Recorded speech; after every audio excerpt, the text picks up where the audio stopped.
Good morning. Happy Saturday from Pastor Jonathan at Robertsdale UMC.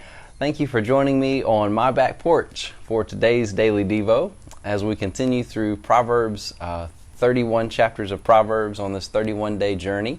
Today we are in Proverbs 29. Now tomorrow is Sunday, so we're going to be doing worship live at 10 a.m. And then Monday we'll look at Proverbs 30. Tuesday we'll look at Proverbs 31, and that will end this 31-day journey that we've been on. Thank you for seeking the Lord with me. Thank you for seeking the Lord's wisdom, for seeking knowledge and understanding.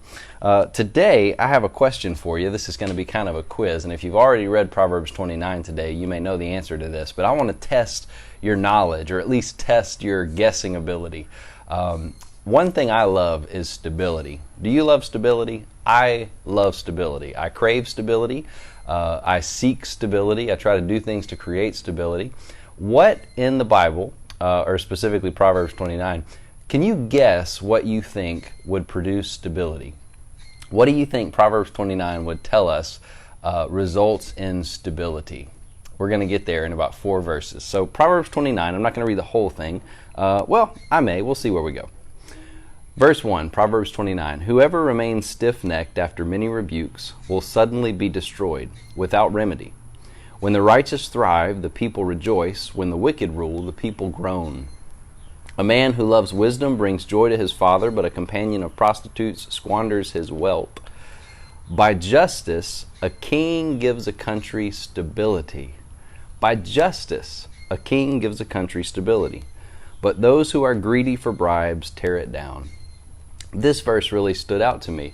Now the rest of the chapter goes through themes that are heavy throughout the book of Proverbs, but throughout the book of Proverbs there is a theme that I wanted to lift up today as we look at chapter 29, because it's all through this chapter especially, and that is the idea of justice, and in particular actually showing partiality to the poor. And I know that's a strong word, partiality. But in Scripture, in the Old Testament and the New, one thing that we see that lies in the character of God, and even indeed was manifest in the character of Jesus, God in the flesh, was partiality to the poor. God has a special heart towards the most vulnerable. Now think about why that is. Is God poor? No, certainly God is the opposite of poor. In fact, the wealthiest in the world have nothing compared to what God has. God has infinite resources. God has infinitely more than we could ever even imagine. The Psalms say He owns the cattle on 1,000 hills, right? God is infinitely wealthy, infinitely resourceful. God is infinitely strong. God does not struggle with human weakness and vulnerability in the way we do. But because He is so strong and so not lacking in resources, He has special attention and a special heart of care towards those who lack it most, towards those who need it most. And so this proverb talks about justice, but in particularly justice towards the poor. A few more verses. Those who flatter their neighbors are spreading nets for their feet. Evildoers are snared by their own sin, but the righteous shout for joy and are glad. So again, that contrast between the wicked way of foolishness and the righteous way of wisdom, one leading to a good life, the other one leading toward ruin. The righteous care about justice for the poor, but the wicked have no such concern. Mockers stir up a city, but the wise turn away anger.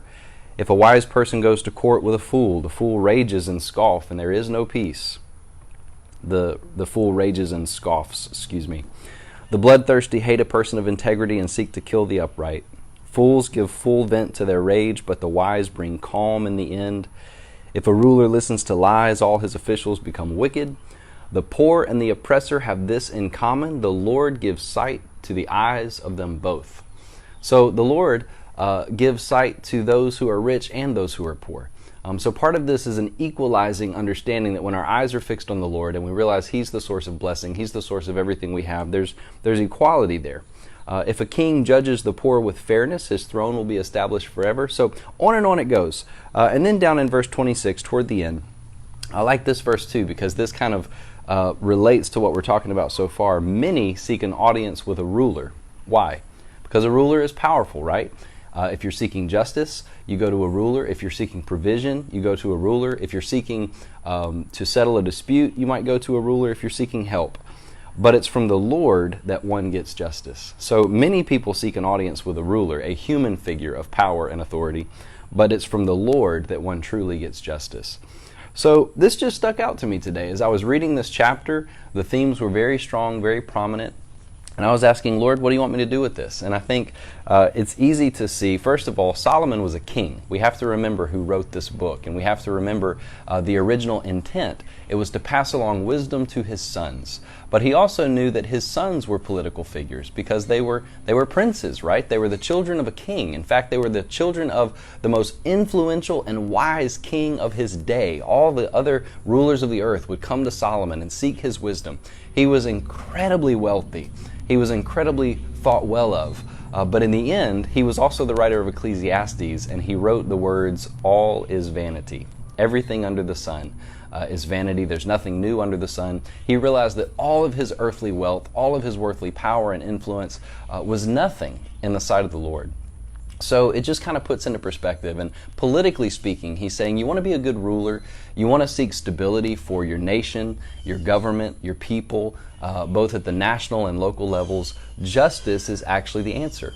And therefore we can deduce that the source of instability is injustice. And this also challenges me on a personal level because as we've talked about in a previous daily Devo, as we've studied Scripture together, we know that the word for justice is the same word that means right, or righteous, or morally good.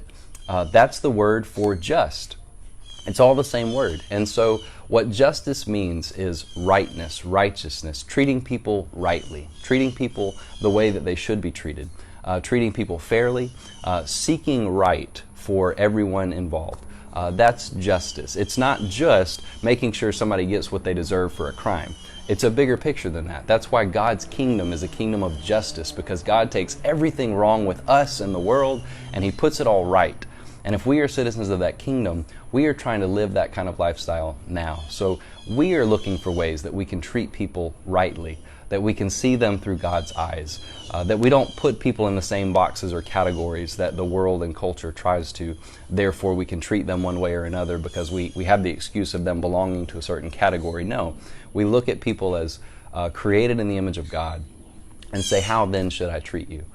So we work for justice because it's actually justice that leads to stability. And the interesting thing to me too that stuck out was that it contrasts something else with justice and stability. It contrasts greed, right? It says that a king gives a country stability by justice, but those who are greedy tear it down.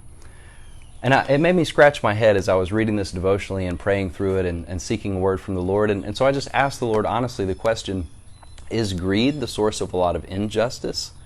And I thought, my goodness, it is, even in my own life. It's because I want things, or I want to have things for myself more than I want it for someone else. And that leads me toward unjust or unjust behavior, or at least looking at someone unjustly, because all of a sudden it's about what I want or what I want to get, or maybe what I want for someone in particular, but don't want the same thing for someone else. And it's when I want good for everybody that justice starts to become part of my thinking and part of my living out. So this word was incredibly challenging to me today. I just wanted to share it with you. And with all going on in our communities and in our nation and our world, I thought what an apt word from the Lord this morning as we were seeking His wisdom, as we're hearing from Solomon in a time long, long, long ago. How appropriate and relevant is this word for us today? So I challenge you today, be a person who does justice, who loves mercy, and who walks humbly with the Lord. There's a hymn that I've shared in the description of this video. It's not a hymn that I knew well, and now I'm blanking out on what it's called. It's in the description. O God of Every Nation, I believe. It's hymn number 435 in the United Methodist Hymnal. The words are fantastic. I found a video of a church choir singing it, along with the organ, with the lyrics on the video. So if you're not familiar with this hymn, I invite you to listen to it, worship to it today, and challenge your heart to not only believe in that God, the God of justice and rightness, who makes all things right and good, but also to say, how can I live according to that kingdom now, even in such a broken and hurting world, so that I can be light in the darkness, so I can be salt in a world that's losing its flavor, so that I can be a city on a hill, shining the light of Christ everywhere I go. and into the lives of everyone I meet. This is Pastor Jonathan from Robertsdale UMC. God bless you today. I hope that you get some good time to renew your soul and to spend time in the presence of God. Grace and peace, and we'll see you in the morning.